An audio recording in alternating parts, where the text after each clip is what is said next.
Welcome back to the miniature mic monologue. Hey guys! Did I scare you? I hope not. I just thought it would be funny. A little cute and quirky. Anyways, let's get down to business. Welcome back to the pod, you guys. I don't know how to express that being able to sit down and record these podcasts just fills my heart with pure happiness, joy, contentment, excitement, pleasure, whatever adjective you want to use. I freaking love doing this, and I'm on my grind right now. My goal is to post 50 episodes before the year ends, and I was trying to keep up with the weeks a little bit because, if I miss 2 weeks, you know what I'm saying, then that's 50 episodes because there's 52 weeks in a year. But I was already behind because I stayed in Arizona longer than I thought I was going to, which was amazing because I love my mommy. And yeah, so I'm trying to get them out, but it's also got to be quality content. So I can't just pump them. You know what I'm saying? Sorry, I hope that wasn't loud. In today's episode, we are doing part 2 to the question series, baby. Let's go. Or I guess episode 2. You already saw it on the screen. Anyways, episode 2. And in today's episode, I thought I would do something creative with the dreaded question that I have been asked so many times since I've started my final semester of graduate school. What are you going to do after you graduate? Why are you asking me that? It's January 16th. I don't graduate till May 17th. Why are you asking me that? Anyways, it's obviously not my first time hearing that question, but the first time I heard it when I was graduating high school, I had an answer. I was going to play Division I volleyball at the University of Portland. The second time I graduated, I also had an answer. I was going to play my graduate year at Loyola Marymount University. And now I have concluded my graduate year at Loyola Marymount University. And people that know me, people that don't know me, people that I interact with frequently, they want to know what I'm doing after college and, or I guess graduate school, excuse me. And, I don't know why you want to know that because I don't know the answer, but I thought I'd give a little bit of perspective on how I really interpret that question and how I've been answering it when people are asking it to me, because I feel like it's something that's so regular that we ask college kids, graduate students, all that stuff.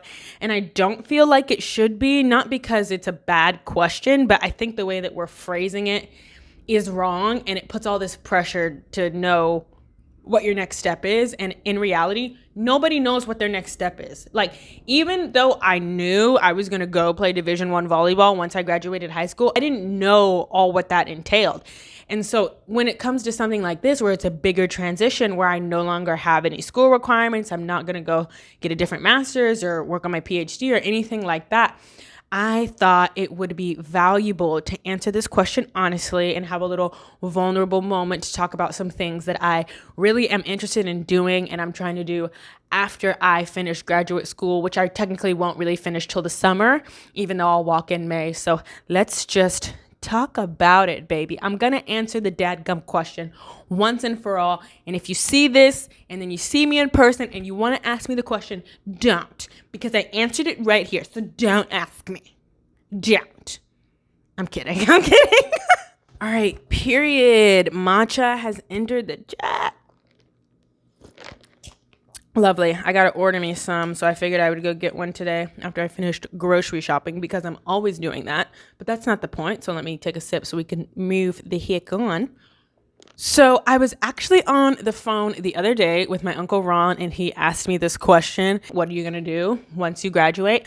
And I paused, I chuckled, and I was like, literally just like that. And I was like, everybody keeps asking me that. And what I really want to say to them is I'm going to walk off the stage. I don't know what you mean. Literally, because my brain goes to the most literal answer sometimes. I'm like, that's after I graduate, they hand me the empty diploma case or whatever it is, because it's never full, just in case you were in high school or whatever, or in college and you haven't done it yet. It's not in there. Regardless, I'm gonna Like that is the most concrete answer I have right now about what I'm going to do after I graduate. It's walk off the stage, take a picture probably, and then sit back down in my seat and look for my mom because she's probably going, and the rest of my family, so I can wave and blow a kiss or whatever and do something cute and cheeky, and then sit down so they can call everybody else's name so I can wait to get up and go get dinner. Like, that is the most concrete answer I can provide you. Now, do I know that's not what people mean when they ask that? Yes, but I don't feel like people understand how ridiculous of a question that is. Sometimes, even if you have an answer, like if you're going to move to New York and start a corporate finance job, random example, right? I don't plan on doing that. But if you're going to do that, like, that's the extent to what you know you're going to do. You don't know how the job is going to go when you get there. You don't know what might happen as soon as you get there. So you're going to go take a chance at an opportunity, essentially. And other than that, I mean, it's kind of hard to generate an answer, especially when, in my case, I come off this 5-year roller coaster high of playing volleyball and always having my next step planned, my next minute planned, my next second plan. If I don't get up in the next 15 seconds and start getting ready, I'm going to be approximately 36 seconds late to treatment. Okay? Anyways, I saw this TikTok of a guy. He talked through his day in a voiceover, and the TikTok started with him in the bed, and he woke up and he was like, oh, it's 7:03 a.m. That means I have approximately 52 minutes or something to get to campus, and then I have 46 seconds to get dressed and walk over. I was like, dude, that is so accurate. Like, that is literally how it is when you're an athlete. And so when I finally, right now, and after I graduate, have the opportunity to not plan out my day to the second and the minute and the hour for the next 2, 3, 4, 5, 6 months, the answer I also want to give to the question, oh, what are you going to do after you graduate, is nothing. I'm not going to do anything because I don't have to. Nothing is required of me. And like I said, I have to take a couple more courses online over the summer to officially complete my degree, but like, I'm not doing jack crap.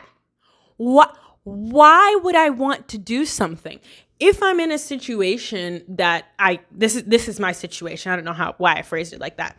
I'm in a situation, and my mom told me this long before I graduated, that if I finished college and didn't immediately decide to go play professional volleyball or have some other cool opportunity, I didn't have to go do jack crap.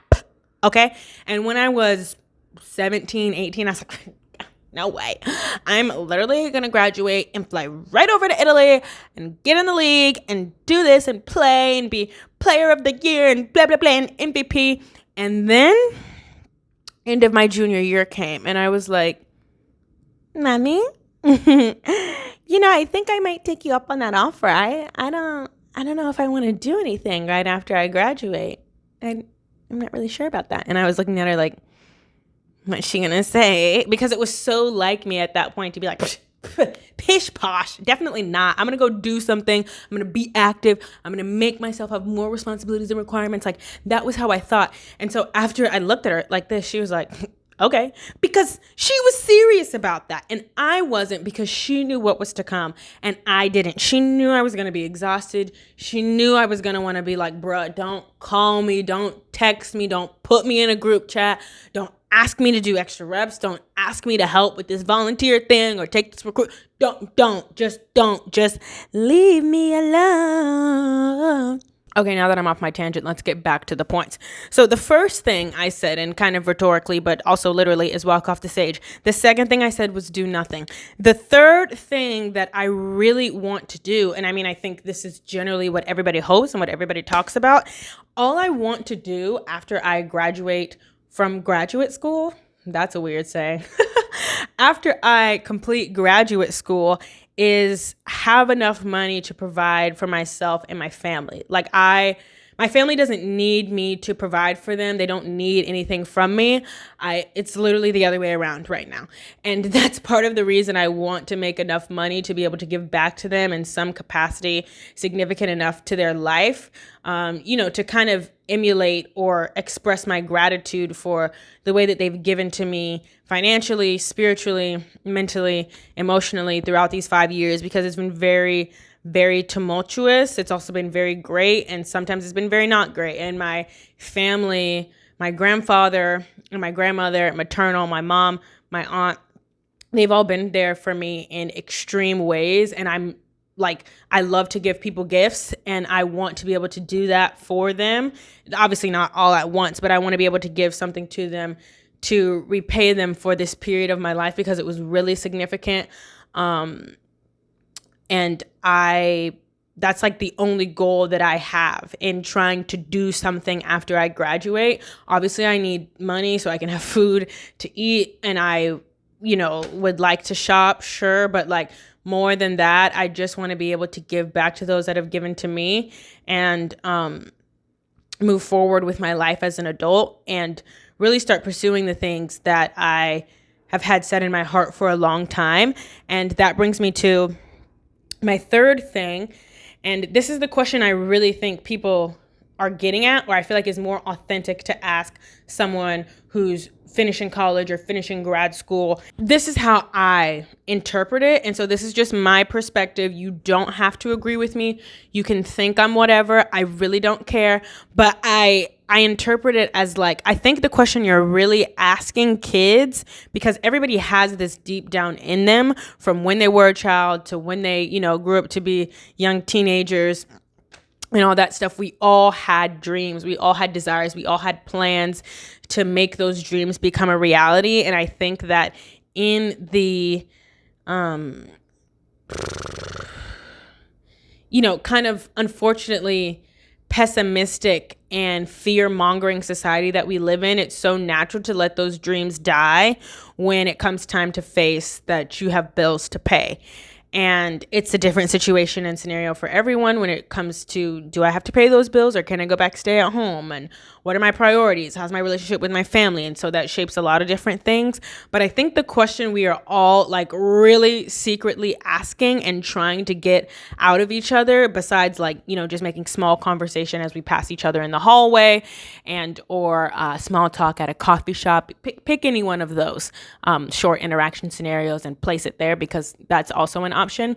But I think deep down what we're trying to figure out is, what do you have a dream for, or what are you dreaming of your life becoming? Because whenever somebody asks me that, that's the only place my brain goes. And like I said, this is my perspective, and I'm sure I'm not alone in this necessarily 100%. Some people might interpret it like partially that way, and others like not at all, or some might do it like a quarter that way. And I think that's great, but I think we have to be real with ourselves when it comes to considering the completion of 13, 14, 15, 16 years of secondary and post-secondary education.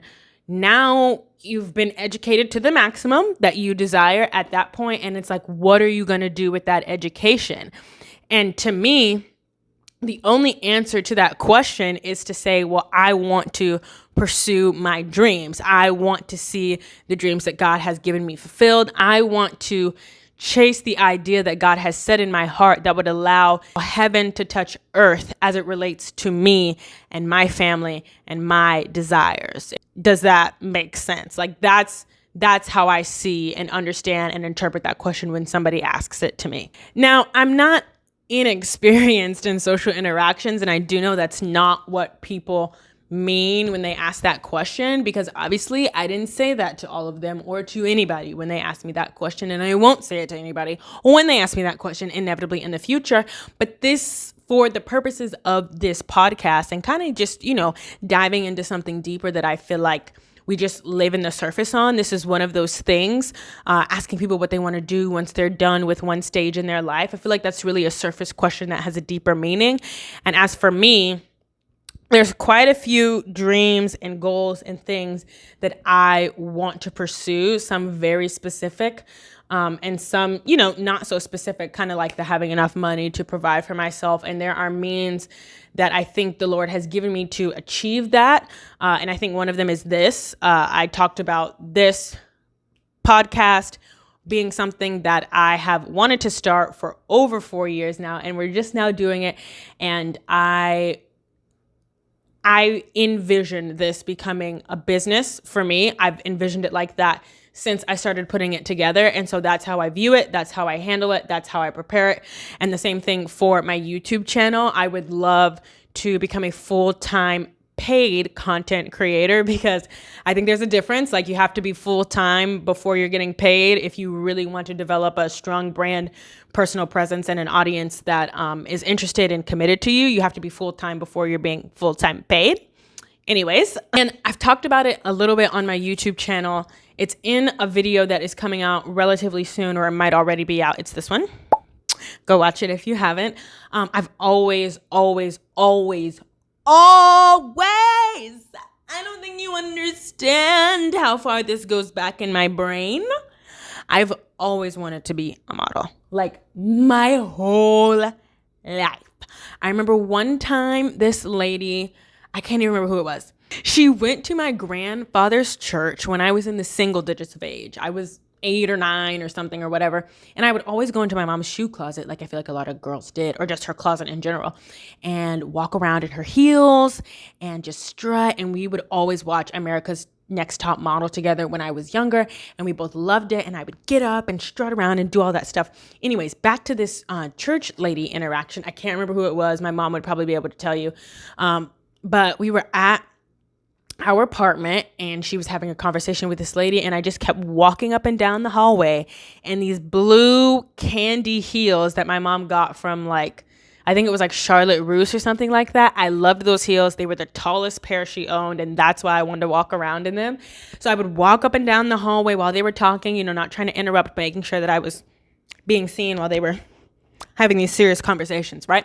And so I would do that, and they got to a breaking point in the conversation, and the lady looked over at me, and she said to me, she was like, "Oh, you should be a model." And I was like, and I know everybody has those moments and we talk about them, but that was one of those moments where when I look back on it, and I was younger and I probably wasn't able to recognize it, like, she planted a seed that I believe God intended to be planted in my heart, because when I heard that, I was like, wait, I can do that? Like, I could be a model, not just walking up and down this carpeted hallway in these shoes that are 4 sizes too big for me. I can actually do it. Like, the seed that she planted then, believe it ever you want to believe about me, okay? I don't care.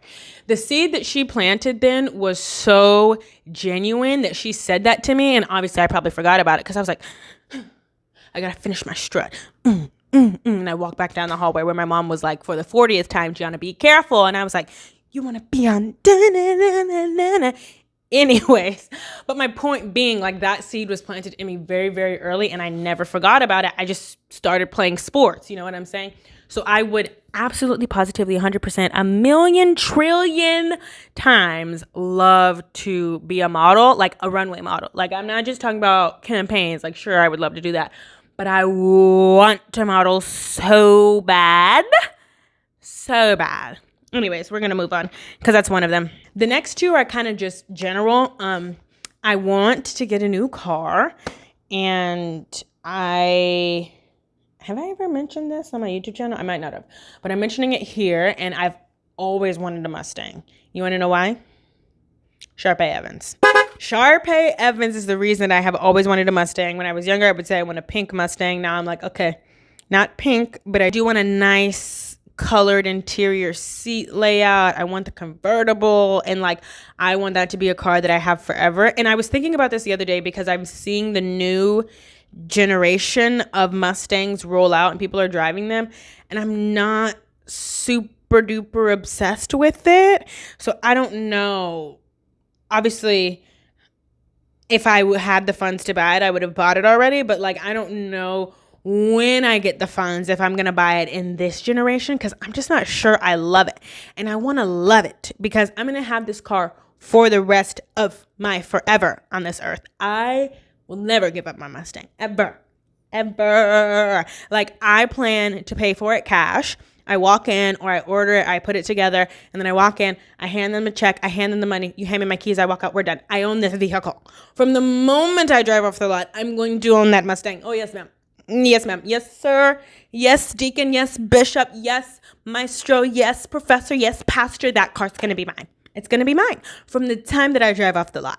So yeah, that one's kind of connected to me, making money enough to provide for myself and my family. I would probably do that last, along with this other thing, which is to start to build my forever home, at least one of them. Like, I really want to find a place where I can settle down and feel like I have a home base, because I feel like the final thing that I really want to do is going to be determined by how soon I'm able to do that, or it might be the other way. Like, it might be the final thing that I want to do might determine, where I settle down. Anyways, I really love LA. I always thought I'd want to go back to Arizona, but I also brought this up when I was talking to my Uncle Ron. And I just was like, I wanted to stay in San Jose when I moved to San Jose because it was associated with volleyball and I didn't want volleyball to end. And I knew that the time was coming up. And then I came and I moved to LA and I was like, oh my gosh, I really love it here for so many different reasons. I want to have a home in LA. And yeah, that's just how I feel about it. Anyways, the last thing that I want to do, and this is this whole episode has generally been pretty vulnerable because it's not suggested that you share your dreams with a lot of people, which is why when people ask me this kind of question, I just kind of answer vaguely, like, oh, I have to finish school, so I'll just, be doing that for the summer, or, I'm gonna go hang with my mom. Like, you know what I'm saying? I try to answer it vaguely because you have to be very careful, but I know God has given me this space and created this space for me to be able to share it. And it's a safe space that I know that I have created for myself, and he protects me in that, and he has his hand over me, and therefore he has it over this channel because it was his idea. Anyways, the last thing that I want to do is start my business, and this is probably the thing at the top of my brain right now next to modeling, is that I want to begin building my business. And I got the idea for my business probably around the same time that I got the idea to start this podcast. And it, like, every time I think about it, I just am like, wow. Because I've been taking so many business classes, I'm like, frickin' frack, this is going to be a lot of work. Like, so much work. But I know I'm supposed to do it. And I know that I'm going to get it done, and God is going to provide, and he's going to make the way. I just don't know when to start. Obviously, I don't know how to start. And it's so near and dear to my heart that I have very tentative reservation-esque feelings about opening up the can of worms, because obviously I want it to succeed. And I know that it's not in my hands. It's out of my hands. Like, when I start this company, I'll be building it up and whatever. And I'll have people help me, like my family for sure. But it will not be my business. It will be God's business. So I know it's going to be so much groundwork, so much laying the foundation. And I don't know how to be somebody's boss. Like, I don't know how to be a CEO. I don't know how to properly do everything 100% perfect for the right time. And if I'm hiring people other than like my mom, like, they are depending on me. And even in some cases, it might get to that point with my mom where I'm just like, see, this is what I've been thinking about recently, but it's like the only thing I really want to do other than go be a model. Like, if I was given the choice to go be a model right after I finished my last summer classes or start my business, I wouldn't be able to pick.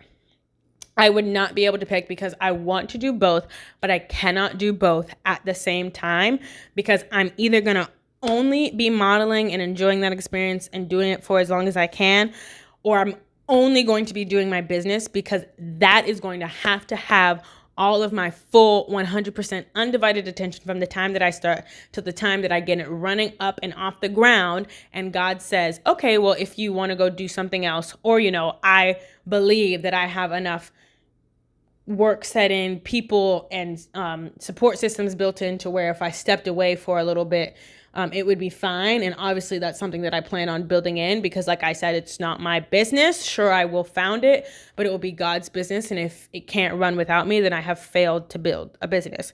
I haven't said the name of the business because I will not until it comes out. But just know that there has not been, I'm going to say a month because my days have been very busy for the last 5 years. But there hasn't been a month in the last 5 years that I have not considered building my business and thinking about it and trying to flush it out just in my head to see how much I could prepare myself, attempt to prepare myself mentally for once I'm finished with college. And especially that has been true in this last semester. And I'm really passionate about it, and I want to do it, but that costs money. And sure, I'm gonna need a little bit of that. Just gonna need a little bit of that.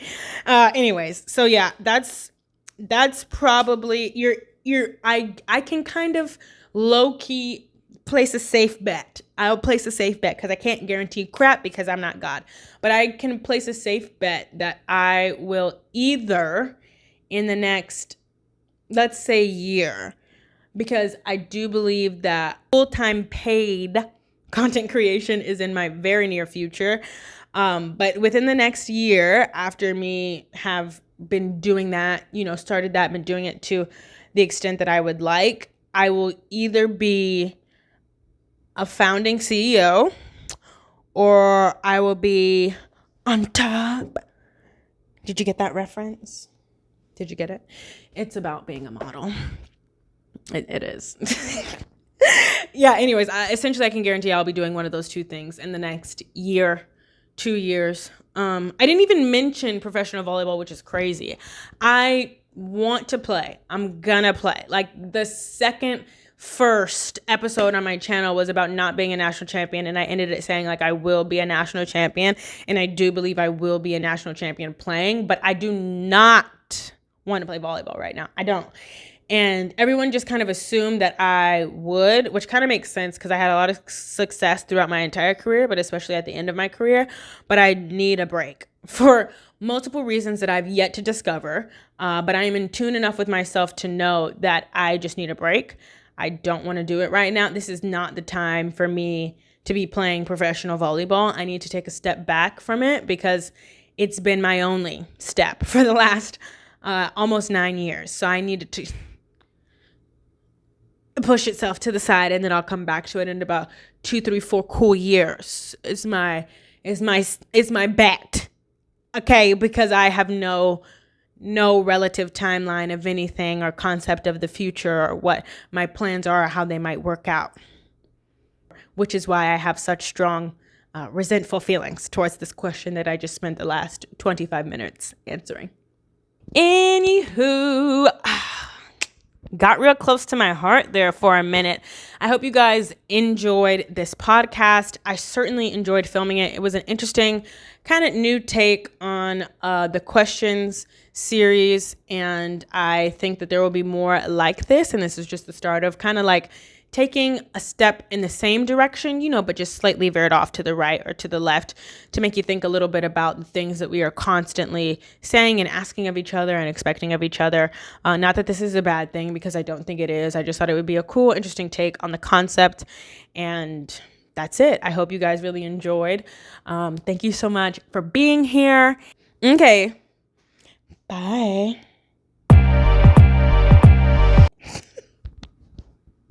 Please tell me you got that reference. I'm referencing America's Next Top Model so many times. It was not some inappropriate, sultry remark. All right, bye.